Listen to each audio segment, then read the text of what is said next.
Oh, hello. My name's Andrew. I'm a bass player in New Zealand. Welcome to Bass Corner. Doing a little gear review about the Behringer TU300 tuning pedal.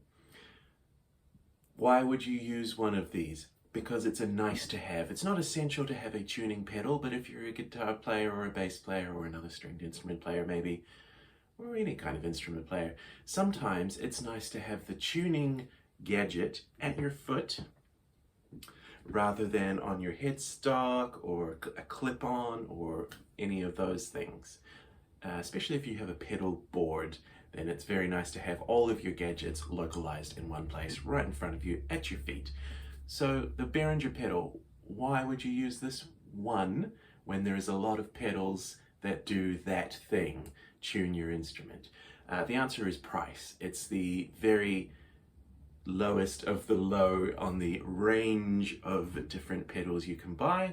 Obviously the industry standard is the Boss version. This one is ripping off the Boss pedal at a very low price point, 65 New Zealand dollars. Camera falling over there. I don't know what that translates to freedom units because no one uses those anymore since the apocalypse happened. I jest. It's 2025 and everything's a dumpster fire. Anyway, what was I saying? The Behringer pedal. Why would you use this one? Because it's cheap. Well, okay, so it's cheap and it does the same thing, right? Why would I go up here, high price, when I can buy one down here that does the same thing? The answer is because it doesn't fucking work. That's why you wouldn't use it.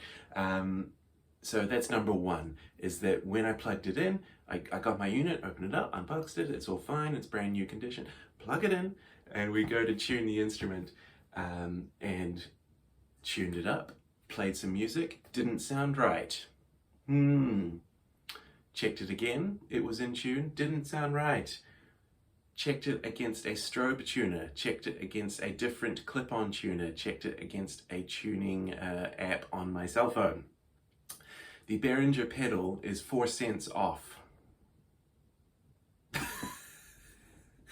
Maybe I just got one unit that came out of the factory that had this problem, but no, it was off. And before you say you can tune A to different frequencies, no. This was all of these tuners, including the Behringer, were set to A equals 440. And it was 4 cents off compared to every other tuner I had. So that's reason number one, is that you're never quite sure what you're going to get. Now you do have the option in the Behringer pedal to flick it down, but that would mean that it would be reading 336. And I'm not even sure it goes down to 336. It might go down to, sorry, 436. I think it only goes down to 438. So there you go. You're kind of up shit creek in terms of actually narrowing in on the pitch. That's number one. Number two, why would you not use this pedal? Because of the construction. Now that's not an issue for everyone. It's not an issue for me. For me, my tuning pedals are actually seldom at my feet. They're actually usually, all my gear is up actually on a rack over here at waist height when I'm playing, so I can, that's how I like to do it. So for me, the danger of stomping on this thing with my foot in the heat of a heavy metal moment and ruining it and breaking the plastic, that's a non-issue for me. Maybe a non-issue for you as well. But if you are going to be someone who's using it heavily, especially if you're gigging a lot, you may risk damaging it in its little plastic casing. You know what that saying is, the pot that goes most often to the well is in the most danger of being broken. It's not necessarily that you're a violent player, but it may just be that simple repetition. If you kick it on and off 1,000 times in its lifetime, it only takes one of those times to maybe cause some damage. Let's move on to the next issue. Why would you not use this pedal? Because of the power. Now it takes 9-volt power, just like every other pedal you've ever encountered. Center negative on the old. But you can use a battery. So for me, I don't actually always want a pedal board. I often only want just the tuning pedal there to be a mute as well. Tune and mute or bypass. So for me, I don't always bring a power supply. I want to be able to use the batteries. Now, I don't actually have I should have mentioned this, I don't actually have my Behringer TU300 pedal with me because I've sold it because of all of these objections that I'm detailing. I got rid of it. I flicked it away. Goodbye, useless thing. But I do have another Behringer pedal here, which I will use for demonstration. This is their bass graphic equalizer. It's identical in every way except the dials for EQ here, of course, are different. But all of the body is constructed the exact same way.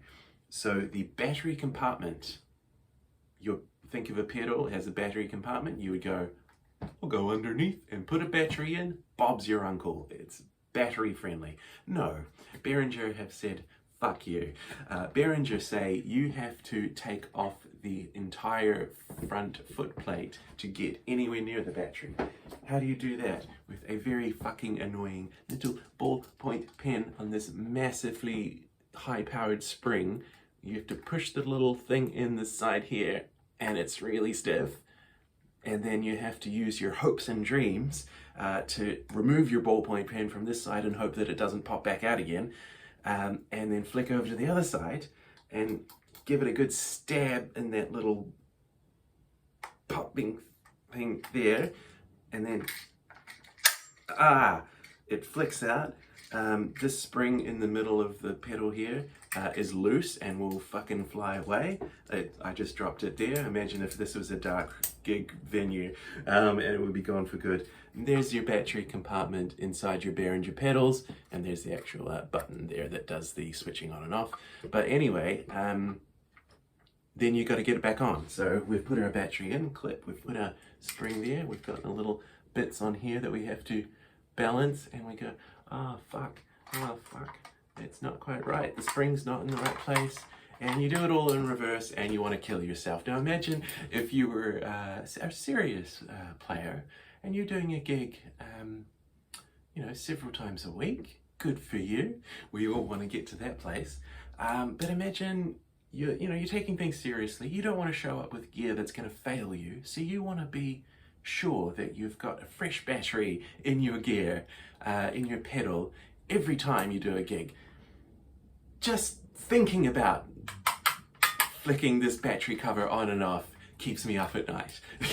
It's just very user unfriendly, and this is the design that's on every Behringer pedal. So that's a big note from me. So what's the alternative? You can, if you're absolutely set on using this pedal which doesn't correct the correct pitch, you can use one of these. This was my solution. This is from eBay. This is a rechargeable 9-volt battery to save yourself on battery budget, and you do USB-C recharging there. And even though it has a shitty little voltage and current and it barely even makes the light turn on, it is actually plenty to run the pedal. And I even left the pedal and all my rig on for 3 days and this battery did not run down. So it's only using a couple of milliamps. So there you go. So you use a rechargeable battery and keep it outside of the pedal with one of these. This is a 9-volt battery clip that goes to 9-volt battery power, external power, just like if it was from your powered pedal board. And it just goes right in there as per usual. And it doesn't look great, admittedly, to have a pedal with a battery and a thing flicking off the side on your ground in front of you, but who gives a fuck, because it's the simple solution. And sometimes the simple solution is the beautiful solution. And this, just to bear in mind, this is what they call an inverted battery clip, and it's important that it's inverted because the positive and negative have to be inverted from normal, so that the negative goes to the center of this, center negative power. Anyway, that's on eBay for like $8 or something like that. That's the solution that I have to have for my Behringer pedals because I'm not dealing with this fucking thing. Now, what would be reasons you might keep a Behringer tuner pedal? Maybe you're not playing with other musicians. Maybe you're playing solo, and in that case, all that matters is that your instrument is in tune with itself. And it doesn't matter if you're playing it A equals 438 or 436 instead of 440. Maybe that doesn't matter. In that case, highly recommend the Behringer pedal, except for one thing, which is that it takes 2 seconds to respond. Again, if you're just mucking around at home, if you've got no one else waiting on you, you're playing solo, what the hell? A tuner that takes 2 seconds to wake up and respond to your note, you can work with that. No one's in a hurry. Music is a lazy business. Let's all just have fun. But if you're a professional musician, you're on stage, you've got your other members, you've just finished a song, you've heard that your instrument's gone a little bit out of tune, and you've got maybe 3 seconds between numbers, and all of your band are ready to count in 1, 2, 3, 4, and they're looking at you, and you're like, oh, hang on, guys, hang on, oh, hang on, hang on, hang on, hang on, hang on, everybody. And everyone on the dance floor is sort of stopped dancing and then gone, yay!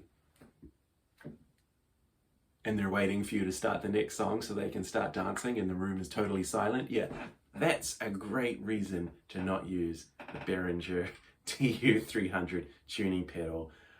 Use a clip-on tuner, use anything else. I would love to say that this cheap pedal can punch above its weight, can hold its own with the best of them. It can't. Get the Boss. Get anything else. Get anything else. Sorry, Behringer.